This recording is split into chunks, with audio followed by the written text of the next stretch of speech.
Hai everyone, welcome to Ombre Walk Story. Gimana nih kabar kalian? Semoga sehat selalu ya. Kali ini Om akan membawakan alur cerita film misteri kriminal India keluaran tahun 2021 yang berjudul Joji. Film ini menceritakan tentang misteri pembunuhan di sebuah keluarga kaya di pedalaman India untuk mendapatkan harta warisan. So, mau tahu gimana keseruan film ini? Nggak usah pakai lama, bemper Ombre Walk Story.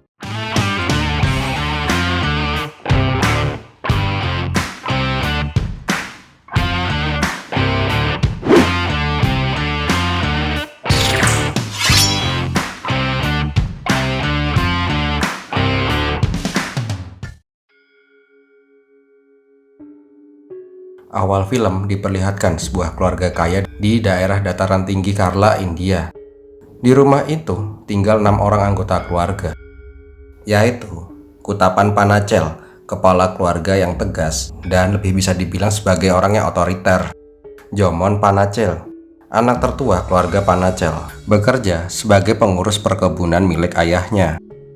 Poppy Panachel, anak tunggal dari Jomon. Setelah orang tuanya bercerai, dia tinggal bersama ayahnya di rumah kakeknya. Jason Panachel, anak kedua keluarga Panachel, yang pindah ke kampung karena menghindari COVID sementara waktu. Dia bekerja sebagai pengurus toko milik ayahnya. Binci, istri dari Jason. Joji Panachel, anak bungsu keluarga Panachel, anak pengangguran dan selalu gagal dalam berbisnis. Suatu hari, Poppy membeli sebuah airsoft gun secara online secara sembunyi-sembunyi. Pada saat dia sedang mencoba airsoft gunnya di kebun, pamannya Joji melihatnya dan menyita airsoft gun itu karena itu sangat berbahaya. Poppy mengatakan bahwa itu milik temannya agar Joji tidak menyitanya, tetapi Joji tetap menyita airsoft gun itu. Tak lama, Joji sampai di rumah. Dia meminta uang kepada ayahnya untuk membeli jerami untuk pakan kuda. Setelah mendapat uang, dia malah menyuruh pelayan ayahnya untuk menggantikan pekerjaannya, dan dia malah kembali bersantai. Joji memang merupakan anak paling malas di keluarga itu. Tak lama pada saat Joji tertidur, ayahnya datang. Ayahnya menuduh Joji mengambil uangnya sebesar 8.000 rupiah, karena biasanya hanya Jojilah yang berani untuk mengambil uangnya. Ayahnya memang sudah tidak percaya lagi dengan Joji karena dia selalu meminta uang untuk usaha, tetapi semua usahanya malah bangkrut. Tak lama, Joji datang ke kamar Poppy. Dia menanyakan bagaimana dia bisa membeli airsoft gun karena dia tertarik memilikinya. Poppy yang polos akhirnya keceplosan bahwa harga airsoft gun itu 8.000 rupiah, persis dengan uang ayahnya yang hilang. Joji kemudian hendak melaporkan itu kepada ayahnya untuk membersihkan namanya. Di tempat lain, ayahnya terlihat sedang mengawasi pengurusan kolam ikan karena kolam itu mampet. Melihat para tukang yang tidak becus menarik selang air yang tersangkut, Kutapan malah mencoba menarik selang itu sendiri. Di usianya yang telah memasuki kepala 6, terlihat Kutapan lebih perkasa dari para pelayannya. Tetapi setelah berhasil menarik selang itu, Kutapan malah pingsan di tempat. Tak lama, Kutapan digotong oleh Jamon dan pelayan. Jamon meminta Joji untuk mengantar ayahnya ke rumah sakit menggunakan mobil. Sepulangnya dari rumah sakit, Joji menceritakan kepada Binci bahwa ayahnya kena serangan stroke dan saat ini kondisinya sedang kritis. Terlihat Joji merasa senang ayahnya sakit karena tidak akan ada yang menindasnya ketika dia bermalas-malasan. Tak lama, Binci yang juga tidak suka dengan ayah mertuanya menanyakan kepada Joji apakah ayahnya sudah membuat surat wasiat. Joji menjawab, ini bukan waktu yang tepat untuk membicarakan itu. Tak lama di rumah sakit, Dr. Felix, saudara dari keluarga Panachel, menjelaskan kepada Jamon dan Jason bahwa ayah mereka pecah pembuluh darah dan syarafnya bermasalah. Dia juga meminta mereka bersiap menerima kemungkinan terburuk. Mendengar itu, Jamon dan Jason memutuskan untuk membawa pulang ayahnya untuk dirawat di rumah saja. Tak lama, Kutapan pulang dengan diantar oleh ambulans. Di sini, Dr. Felix memberitahu obat apa saja yang harus diminum oleh Kutapan dan memasrahkan obat itu kepada Binci. Dari ketiga anaknya, terlihat Jamonlah yang paling sedih melihat ayahnya terbaring tak berdaya. Jamon juga mengatakan kepada adik-adiknya untuk bekerja lebih giat sampai ayahnya sembuh. Dia juga akan mengadakan doa meminta kesembuhan. Tak lama, Jamon yang memiliki kebiasaan mabuk tak sengaja membuka laci ayahnya. Dia menemukan berbagai macam botol miras mahal. Malam harinya, terlihat Dr. Felix yang hendak pulang ke rumah dengan kondisi mabuk. Karena berbahaya, Jomon meminta Joji untuk mengantarkan pulang Dr. Felix. Pada saat sampai di rumah Dr. Felix, Joji menanyakan bagaimana kesempatan ayahnya untuk hidup. Dr. Felix yang sedang mabuk mengatakan, waktunya tidak lama lagi. Selamat Joji, kau akan menjadi jutawan. Pada saat perjalanan pulang, Joji terlihat sangat senang karena dia akan menerima warisan yang besar dan tidak akan lagi dimarahi oleh ayahnya. Dia bahkan ke kamar ayahnya dan mengejek ayahnya dengan mengangkat tangannya yang sudah lumpuh. Beberapa hari kemudian, diadakan doa untuk meminta kesembuhan Kutapan. Pada saat di tengah upacara doa, Jamon melihat ayahnya terlihat gelisah. Tetapi pendeta mengatakan, ini hal lumrah pada saat permintaan doa ke Tuhan, dan meminta Jamon diam dan mengikuti doa. Tetapi karena sudah tidak tahan melihat ayahnya kesakitan, Jamon langsung membawa ayahnya ke rumah sakit dengan paksa. Di rumah sakit, Dr. Felix mengatakan bahwa ayah mereka kembali kritis. Jalan satu-satunya untuk menyelamatkannya adalah dengan operasi transplantasi saraf. Tetapi biayanya sangat mahal dan kemungkinan berhasilnya sangat kecil. Dr. Felix juga mengatakan lebih baik merelakan kepergian ayah mereka. Tetapi Jamon menolak itu. Dia bersikeras untuk melakukan operasi agar ayahnya bisa kembali sehat. Di sisi lain, Joji malah berencana untuk membobol rekening ayahnya. Dia meminta bantuan Poppy untuk mencari password rekening Kutapan. Tak lama, terlihat Joji dan Poppy sudah berhasil membobol rekening Kutapan. Dia membeli drone dan jam tangan baru menggunakan rekening ayahnya. Tetapi pada saat asik bermain drone, Joji mendapat telepon dari kakaknya yang mengatakan bahwa operasinya berjalan lancar dan ayahnya akan segera kembali. Mendengar itu, Joji merasa kecewa dan khawatir karena dia takut ayahnya tahu uang rekeningnya berkurang. Terlihat hanya Joji dan Bincilah yang tidak senang mendengar kabar kesembuhan ayahnya. Tak lama, ambulans datang. Terlihat Kutapan yang sudah bisa menggunakan tangannya. Walaupun masih lumpuh, tetapi terlihat perkembangannya sudah sangat signifikan. Malam harinya, Poppy datang ke kamar Joji. Dia bertanya, bagaimana bila mereka ketahuan?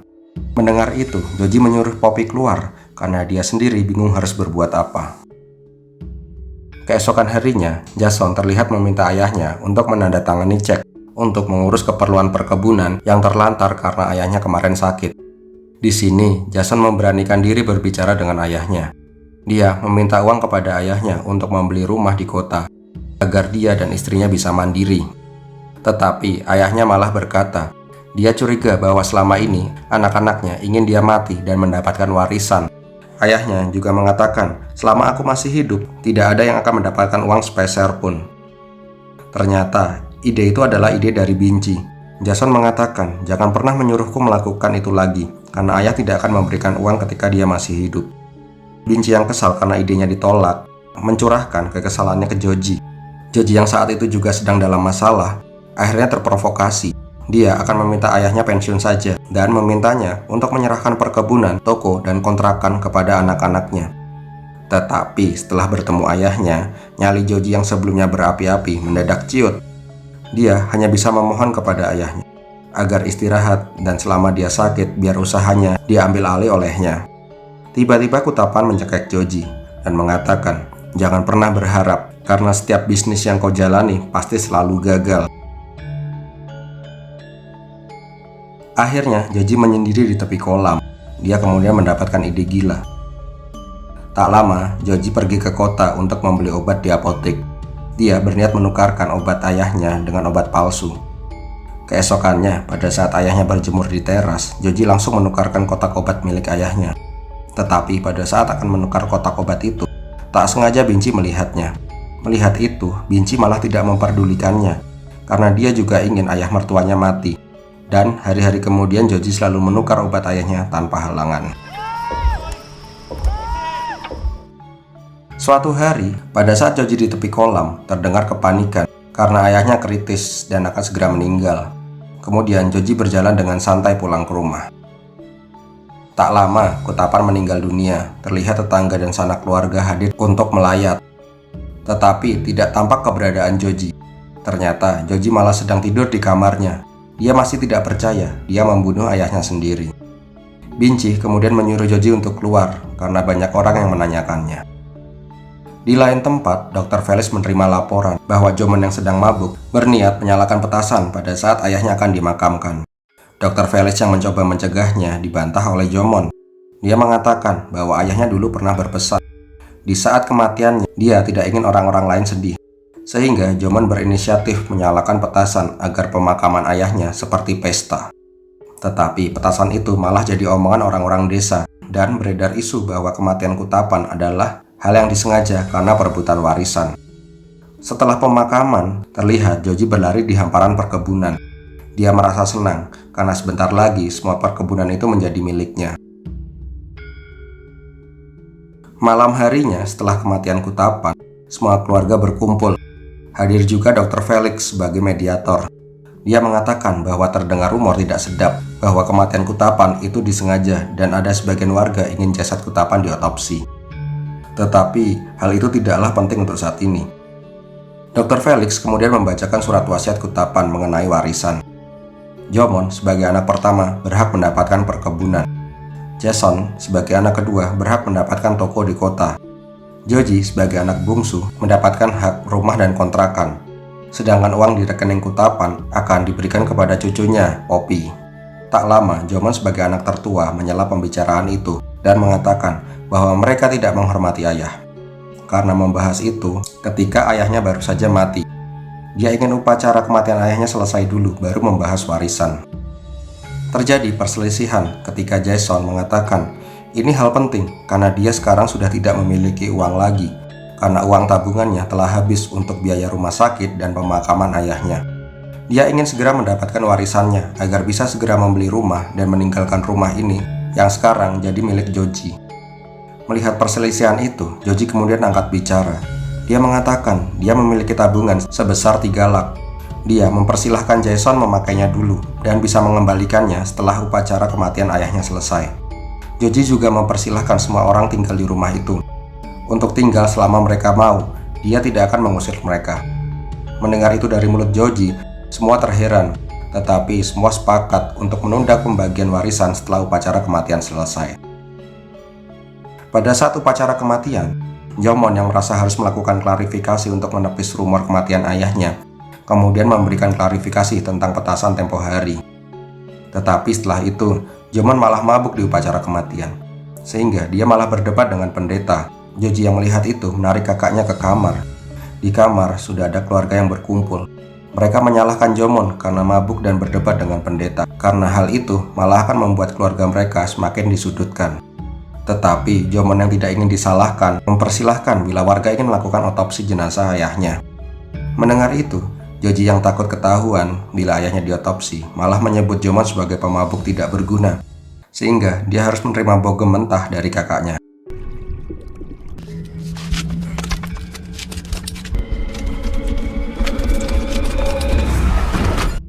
Malam harinya, Joji yang gelisah bila dilakukan otopsi mendapatkan mimpi buruk. Dia kemudian pergi ke pinggir kolam untuk menghancurkan barang bukti dengan membakar bungkus obat. Tetapi sialnya, api malah menyambar ke rumput liar di tepi kolam, sehingga terjadi kebakaran. Dengan sigap, Joji mencoba memadamkan api itu. Keesokan harinya, Jomon dan pelayannya menemukan jejak kebakaran di kolam. Dia merasa curiga karena ada puntung rokok milik Joji. Tak lama, dia menghampiri Joji di kamarnya. Dia menanyakan di manakah dia pada saat ayah meninggal.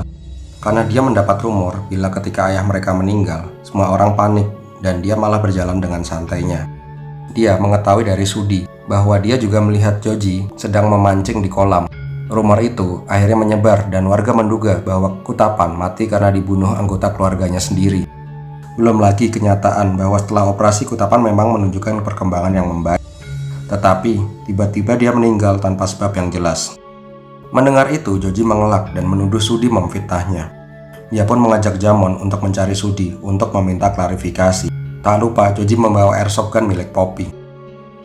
Sesampainya di kebun, mereka melihat Sudi sedang membuat dinamit untuk memecahkan batu karang. Joji langsung menyerang Sudi yang tidak tahu kenapa Joji marah kepadanya. Karena diserang, Sudi kemudian mengatakan kepada Jomon, dia memang melihat Joji memancing di kolam. Tetapi mengapa Joji memancing di kolam? Dia tahu bahwa kolam itu baru saja dikuras dan tidak ada ikan di sana. Dia pun bersumpah melihat Joji berjalan santai dari kolam ketika ayahnya mati. Mendengar perkataan Sudi yang bertolak belakang dengan perkataan Joji membuat Jomon curiga. Dia kemudian mencekik Joji dan bertanya apa yang sebenarnya terjadi. Tetapi Joji yang sudah ketahuan malah menembakkan airsoft gun-nya ke Jamon sehingga Jamon sekarat. Tak hanya itu, Joji dengan teganya melemparkan dinamit ke kakaknya yang sekarat sehingga Jamon mati di tempat. Di rumah, Joji bercerita kepada orang-orang bahwa Sudilah yang membunuh Jomon. Dia berkata tidak tahu persis apa yang terjadi karena dia menunggu di motor. Seketika terdengar suara ledakan dan dia sudah melihat kakaknya mati di sana. Alhasil, sandiwara yang dilakukan Joji berhasil meyakinkan keluarga dan warga desa.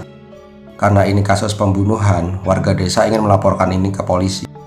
Tetapi seketika itu Joji melarangnya. Dia berkata, baru saja kemarin ayah meninggal, dan sekarang kakak meninggal. Dia meminta warga untuk membiarkan keluarganya tenang dulu, karena kematian orang-orang yang dia sayangi sangat membuat keluarga mereka syok. Setelah kejadian itu, Jason merasa heran karena melihat Joji yang jauh lebih religius. Bahkan dia selalu menemani Poppy tidur untuk memberikan dorongan moral atas kematian ayahnya.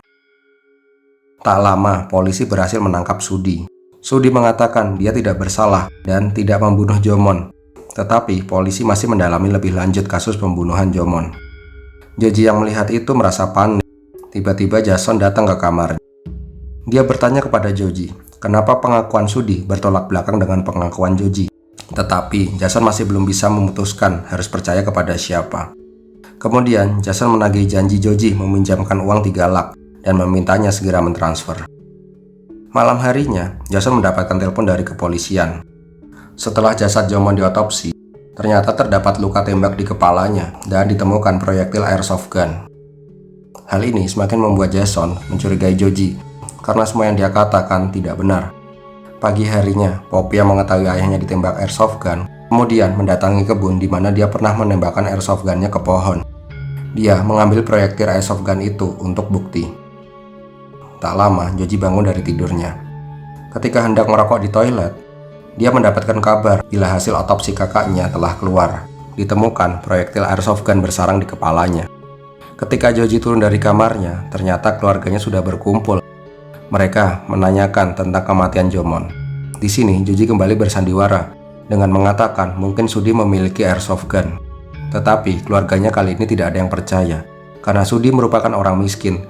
Tidak mungkin dia bisa membeli airsoft gun, sedangkan dia hanya petani honorer. Tak lama, Poppy juga mengatakan bahwa tempo hari Joji menyita airsoft gun miliknya dan menanyakan di mana airsoft gun-nya. Joji yang sudah kehabisan alasan mengatakan biar polisi saja yang membuktikan.